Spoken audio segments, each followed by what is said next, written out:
Let's begin by discussing what outright forwards are. Outright forwards are forward agreements where the amount, value date, rate, and currency pair is determined between two parties at the initiation of the trade. It is like a customizable foreign exchange futures contract, except that it takes place in the over-the-counter market rather than an exchange. An example of such trades are trades done by customers of banks who need to hedge their open positions or initiate a new position for a future date.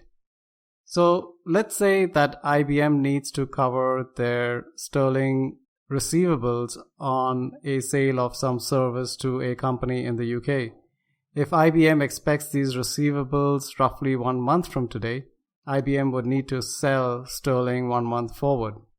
IBM could then approach their bank, let's say Citibank, to sell sterling 1 month forward. Citi would then quote IBM an outright rate of 1.2985 by adding the 1 month forward rate to the spot rate. However, the construction of an outright forward by Citibank for the sterling is done by using the spot market plus the FX swap market. So let's briefly discuss what an FX swap is. An FX swap is the act of simultaneously buying and selling or selling and buying a currency pair to modify your FX cash flow, but keeping your net position unchanged. So let's understand this by taking the example of the IBM and Citibank trade. Now in this case, for an outright forward, while IBM simply gets the outright rate, Citibank would need to cover the trade in a different manner. One way would be for Citibank to simply cover the spot position and keep the spot over 1 month tenor open. In this case, Citibank would have a gap of spot over 1 month in his sterling and dollar position.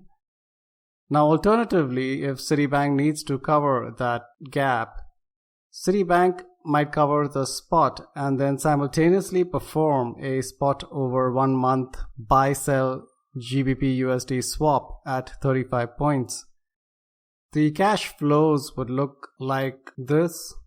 So here we see that Citibank sells 1 million sterling for value spot at 1.2950. This is to cover the long position that Citibank has on account of IBM.